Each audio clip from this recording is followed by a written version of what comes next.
हरियाणा में आवा का बदला रुख, 8 सीटों पर बीजेपी की आवा हुई टाइट। वहीं बीजेपी को 2 सीटों पर अच्छा रिस्पॉन्स। ध्यान से देखिएगा किस सीट पर कौन आगे पीछे, कौन मारेगा बाजी। ध्यान से शुरू से अंत तक इस वीडियो को देखिएगा। चैनल को जरूर सब्सक्राइब कीजिएगा। कमेंट करके आप भी बताइएगा किस सीट पर कौन जीत रहा है, 10 में से किस पार्टी को कितनी सीट आ रही है। कमेंट अवश्य करें, क्योंकि आपके कमेंट सर्वे के आधार पर पिक किए जाते हैं और बड़े बड़े नेतागण भी आपके कमेंट चेक करते हैं। तो ज़्यादा से ज़्यादा कमेंट साफ साफ शब्दों में कीजिएगा। आपको बता देते हैं कि अब धीरे धीरे चुनाव में आवा का रुख पलटना शुरू कर दिया है।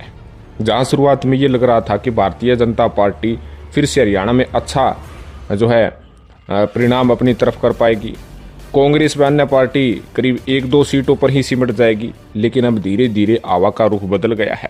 8 सीटों पर आवा बीजेपी की टाइट हो चुकी है और 2 सीटों पर बीजेपी को ये लग रहा है कि हम जीत सकते हैं। जी हाँ, कहीं ना कहीं चुनावी रंग में तमाम पार्टियां अपनी जीत का दावा ठोक रही है। जहाँ बीजेपी भी 10 की 10 सीटों पर जीत का दावा तो कर रही है, लेकिन उन्हें भी पसीना आ चुका है। कांग्रेस भी कर रही है, इनेलो भी कर रही है, जेजेपी भी जीत का दावा ठोक रही है, बसपा भी जीत का दावा ठोक रही है। लेकिन जनता अब धीरे धीरे अपना मिजाज बदलना शुरू कर दिया है। बड़े बड़े दिग्गज नेता एक पार्टी को छोड़कर दूसरी पार्टी में जा रहे हैं।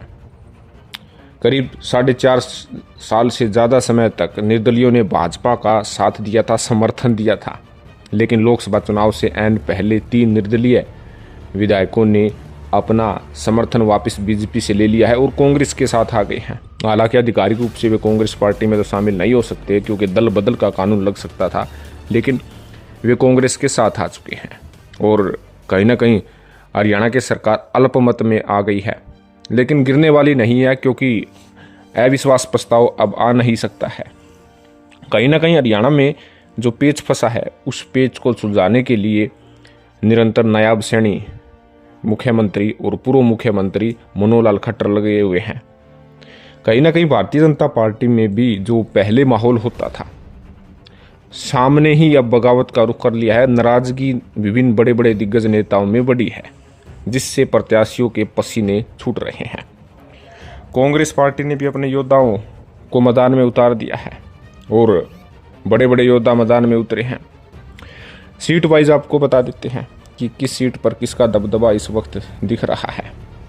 तो सबसे पहले रोहतक सीट की बात करते हैं। जब भी कांग्रेस को सीट निकालने की बात आती है कि किस सीट पर जीत सकती है कांग्रेस, तो सबसे पहला नाम हमेशा ही रोहतक सीट पर लिया जाता है। और इस समय रोहतक सीट पर दीपेंद्र सिंह हुड्डा बहुत ज़्यादा मजबूत है। भारतीय जनता पार्टी तरह तरह के समीकरण निकाल रही है, सरपंचों से अब मिलना शुरू कर दिया है और ब्लॉक समिति सदस्य व जिला पार्षदों से भी मिलना शुरू कर दिया है कि रोहतक में अच्छा रिस्पॉन्स हो। कहीं ना कहीं रोहतक लोकसभा सीट सबसे ज़्यादा सिरदर्द बीजेपी के लिए साबित हो रही है। अगली है सोनीपत। सोनीपत रोहतक से सटी हुई सीट है। यह भी हुड्डा का अच्छा खासा प्रभाव है।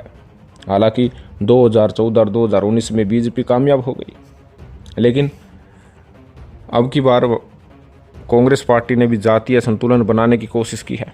मोहनलाल बड़ोली और सतपाल ब्रह्मचारी के बीच कांटे का मुकाबला है और रोहतक और सोनीपत दोनों लोकसभा सीटों को बीजेपी ने अच्छी प्रकार से चिन्हित किया है। और आने वाले समय में प्रधानमंत्री नरेंद्र मोदी की ज्वाइंट रैली रोहतक और सोनीपत की जा सकती है, जिससे प्रभाव बीजेपी का बढ़े। अगली सीट है सिरसा। सिरसा ऐसी सीट है जहां पर मुकाबला कड़क हो चुका है। अशोक तंवर वर्सेज कुमारी शैलजा का। बीजेपी का ग्राफ गिरने के कारण ही अब मुख्यमंत्री नायाब सैनी बार बार सिरसा आ रहे हैं। बताया जा रहा है कि सिरसा में इतनी ज़्यादा रिपोर्ट आ रही है, जिससे भारतीय जनता पार्टी को कहीं ना कहीं हैरत में डाला जा रहा है। जो नई बीजेपी है वो अशोक तंवर के साथ है। पुरानी बीजेपी खुलेआम समर्थन प्रत्याशी को देती हुई नज़र नहीं आ रही है। सिरसा में आपको पता है कि सुनीता दुग्गल सांसद वर्तमान में रही है, तो उनके समर्थक व उनका नदार्द होना भी काफ़ी कुछ कहता है, क्योंकि उन्होंने टिप्पणी की थी कि नौकरी भी गई और टिकट भी गई। अगली लोकसभा सीट है कुरुक्षेत्र। कुरुक्षेत्र सीट वास्तव में सबसे भयंकर सीट कही जा सकती है, सबसे महाटक्कर सीट कही जा सकती है। त्रिकोणीय मुकाबला है। अभय सिंह चौटाला अहम रोल में आ चुके हैं, जहाँ नवीन जिंदल और सुशील गुप्ता और अभय सिंह चौटाला तीनों के बीच में कड़क मुकाबला होना तय है।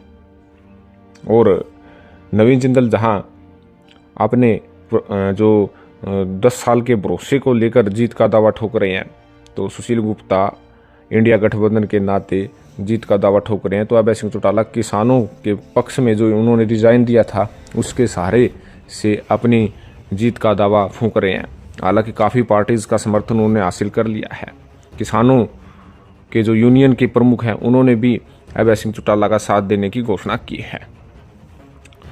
फिर है अंबाला लोकसभा सीट, जो शुरुआत में लग रहा था कि बंतो कटारिया आराम से जीत जाएगी, लेकिन बंतो कटारिया का अभी तक अच्छा मैनेजमेंट देखने को नहीं मिला है। अनुभव दूर दूर तक नहीं दिख रहा है। सिर्फ मोदी और मनोहर लाल खट्टर के भरोसे ही बंतो कटारिया है। लेकिन वरुण मुदाना युवा नेता के साथ साथ उड्डा गुट के काफ़ी जो नेता उनके साथ देखने को मिल रहे हैं। लेकिन अंबाला लोकसभा सीट पर शैलजा का अच्छा खासा प्रभाव रहा है। शैलजा के नेता, शैलजा के समर्थक वरुण मुदाना को यदि ईमानदारी के साथ सपोर्ट करते हैं तो वरुण मुदाना सबसे मजबूत है। अगली लोकसभा सीट है भिवानी महेंद्रगढ़। भिवानी महेंद्रगढ़ का मिजाज बदला है। निर्दलीय विधायक सोमवीर सांगवान बीजेपी से समर्थन वापस लेकर कांग्रेस की तरफ रुख कर लिया है। किरण चौधरी भी खुलेआम राव दान सिंह का सपोर्ट करना शुरू कर दिया है। धर्मवीर सिंह भी मोदी और मनोहर के सहारे है। उन्हें लग रहा है कि 2014-2019 में मोदी के नाम पर उनकी आसान जीत हुई थी, अब की बार भी हो जाएगी। लेकिन जाट और किसान वोट बैंक की तादाद बहुत ज़्यादा है। धर्मवीर सिंह को भी अब पसीना आना शुरू हो गया है। भिवानी महेंद्रगढ़ पर भी कांटे की टक्कर है। फिर उसके बाद है हिसार लोकसभा सीट पर सबसे महामुकाबला देखने को मिल रहा है, क्योंकि देवीलाल फैमिली से 3 कैंडिडेट मैदान में हैं। रणजीत सिंह चौटाला बीजेपी से, नैना चौटाला जेजेपी से, इनेलो से सुनैना चौटाला और जयप्रकाश उर्फ जेपी कांग्रेस से हैं। राजनीतिक विश्लेषकों की बात करें तो हिसार से 2 ही कैंडिडेट के बीच मुकाबला है, बीजेपी वर्सेस कांग्रेस का। कहीं ना कहीं शहरी एरिया में बीजेपी अब भी मजबूत है, चाहे हिसार लोकसभा की बात करें, 80 की बात करें। लेकिन जयप्रकाश के लिए सबसे खास उचाना, नारनौद और उकलाना विधानसभा सीट रहने वाली है। वहाँ पर अच्छी लीड निकाल देते हैं तो कहीं ना कहीं अच्छा प्रभाव कांग्रेस पार्टी का हो सकता है, जीत सकती है। आदमपुर भी सबकी निगाह में बना हुआ है, क्योंकि कुलदीप बिश्नोई नदारद रहे हैं और वो वोट बैंक किस तरफ जाएगा, सभी जो है तरह तरह के तथ्य निकाल रहे हैं। फिर अगली सीट है फरीदाबाद की। फरीदाबाद में आपने देखा होगा कृष्णपाल गुर्जर, जो शुरुआत में सेफ सीट मान रहे थे, ये कह रहे थे कि सबसे सुरक्षित सीट यही है बीजेपी की, आराम से जीत जाएंगे। लेकिन अब यही सीट कृष्णपाल गुर्जर के लिए मुसीबत खड़ा कर दिया है। कांग्रेस ने महेंद्र सिंह प्रताप को उम्मीदवार बना दिया है। गुर्जर वोट 2 भागों में डिवाइड हो रहे हैं और बीजेपी के पूर्व विधायक सुभाष चौधरी ने कांग्रेस के उम्मीदवार को सपोर्ट कर दिया है। कर्ण दलाल भी खुलकर महेंद्र प्रताप सिंह के साथ आ गए हैं। कहीं ना कहीं कृष्णपाल गुर्जर के 10 साल में सरकार में रहने के कारण जो सत्ता विरोधी जो कह सकते हैं कि एक लहर होती है, उस लहर के कारण कृष्णपाल गुर्जर का वोट बैंक काफ़ी कमज़ोर हुआ है। बताया जा रहा है कि बीजेपी के काफ़ी नेता भीतर घात तक की जो है आशंका व्यक्त की जा रही है कि वे कर सकते हैं। फरीदाबाद पर टाइट सिचुएशन हो गई है।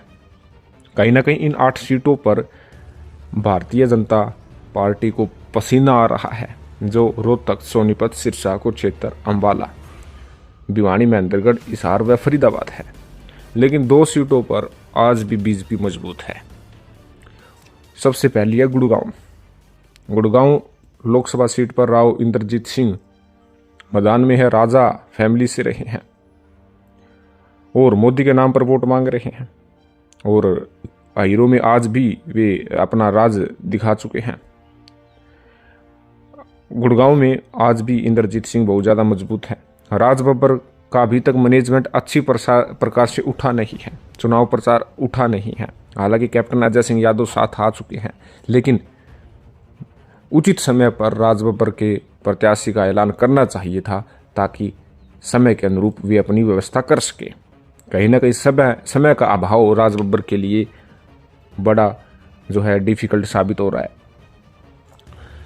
अगली सीट है करनाल। करनाल से आपने देखा होगा कि पूर्व मुख्यमंत्री मनोहर लाल खट्टर मैदान में है और यहाँ पर कांग्रेस पार्टी के प्रत्याशी बुद्धि राजा भी है और इनेलो और एनसीपी के गठबंधन के तहत मराठा वीरेंद्र वर्मा भी मैदान में है।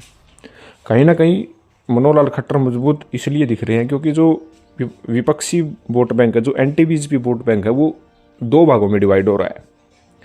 बुद्धि राजा भी हल्के नहीं है, मराठा वीरेंद्र वर्मा भी हल्के नहीं है।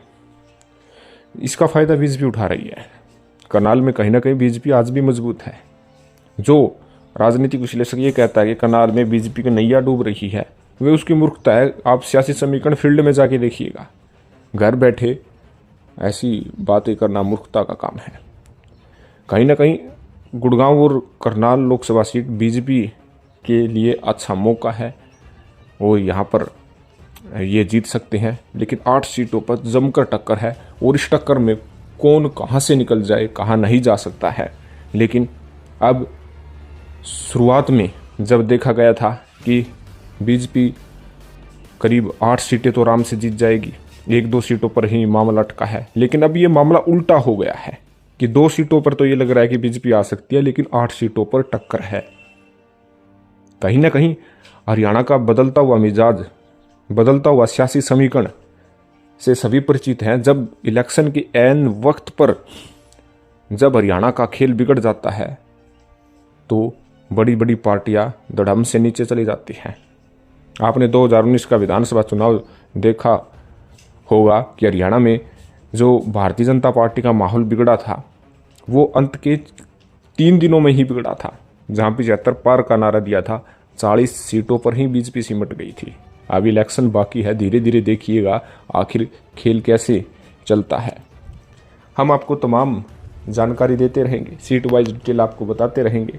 अधिक जानकारी के लिए आप हमारे चैनल को जरूर सब्सक्राइब कीजिएगा। आप कमेंट करके भी जरूर बताइएगा कि हरियाणा में किस सीट पर कौन जीत रहा है, हरियाणा में 10 में से किस पार्टी को कितनी सीट आ रही है। आपके कमेंट हम सर्वे के आधार पर पिक करते हैं और उसके साथ साथ बड़े बड़े नेता भी आपके कमेंट चेक करते हैं, अच्छे से पढ़ते हैं। तो साफ साफ शब्दों में ज़्यादा से ज़्यादा कमेंट अवश्य कीजिएगा। वीडियो को लाइक, चैनल को सब्सक्राइब अवश्य कीजिएगा। धन्यवाद।